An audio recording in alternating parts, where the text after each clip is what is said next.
Los Angeles అమెరికాలో జరిగిన summit మీరు మీడియాలో చూసుంటారు. ఆనరబుల్ కోర్ట్స్ ఆ పాజిటివ్ సమిట్ని చూసి బాగా రెస్పాండ్ అయ్యారు. కోట్ల మంది 200 దేశాల్లో ఆశ్చర్యపోయారు. ప్రొడ్యూసర్సు, డైరెక్టర్సు, యాక్టర్సు, సిఇఓసు, రాణిలు, క్వీన్స్ అంటారు. లాస్ ఏంజలస్ బెవర్లీ హిల్స్ హిట్టల్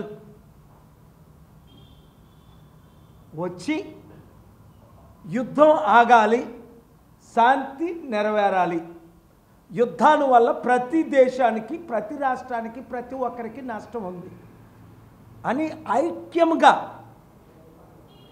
అందరూ కలవడం చాలా ఆనందం.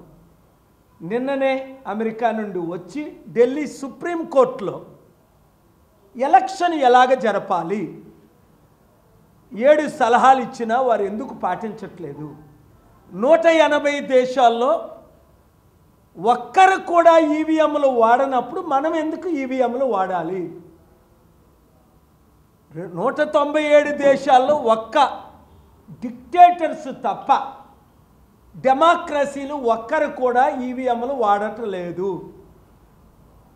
టెక్ ఎక్స్పర్ట్ ఇలాన్ మస్క్ చెప్పినట్లే ఈవీఎంలు ట్యాంపర్ అవుతున్నాయి, రిప్లేస్ అయిపోతున్నాయి, తద్వారా రిజల్ట్స్ బాగా రావట్లేదని అప్పుడు చంద్రబాబు నాయుడు గారు అన్నారు, ఇప్పుడు జగన్మోహన్ రెడ్డి గారు అన్నారు అని అంటే నా ఆర్గ్యుమెంట్స్ విన్న తర్వాత సుదీర్ఘంగా ఓహో ఓడిపోతే ఈవీఎంలని దోషిగా చేస్తారా అప్పుడు చంద్రబాబు నాయుడు, ఇప్పుడు జగన్మోహన్ రెడ్డి గారు అని కోర్టు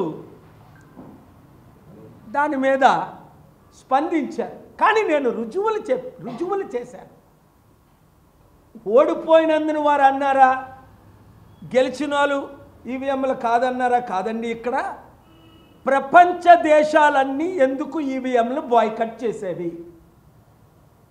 అమెరికా ఈవీఎంలు వాడేది, కెనడా, యూరప్ దేశాలు, ఐరోపా 50 దేశాలు ఈవీఎంలు వాడాయి.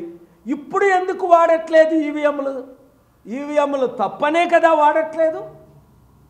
రెండోది, బ్యాలెట్ పేపర్లు ఎందుకు వాడుతున్నారు? వెంటనే ఎందుకు కౌంట్ చేస్తున్నారు? మనలాగా 40 రోజులు తీసుకోకుండా మనం చేయలేమా?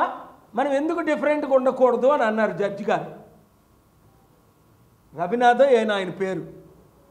నేనేమన్నా, డిఫరెన్స్ ఎందులో ఉండాలి? మంచిలో ఉండాలి.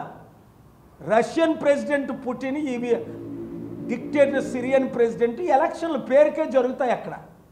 మనము కూడా రష్యా లాగా, సిరియా లాగా, సుడాన్ లాగా, లిబియా లాగా, ఇరాన్ లాగా తయారైపోయామని ప్రపంచం అనుకుంటుంది. అందరూ బ్యాలెట్ పేపర్లు వాడితే మనం ఎందుకు ఈవీఎంలు వాడుతున్నాం? అది బీజేపీ నాయకులకు కూడా చెడ్డ పేరని నిన్న బీజేపీ నాయకులకు కూడా కలిశాను. అందరం కలిసి బ్యాలెట్ పేపర్తోనే ఎలక్షన్ పెడదాం. రేపు తెలంగాణ హైకోర్టులో 10 మంది ఎమ్మెల్యేలు బీఆర్ఎస్ పార్టీలో గెలిచి కాంగ్రెస్లో చేరిన వాళ్ళని అనర్హత వేటు వేయాలి. 1990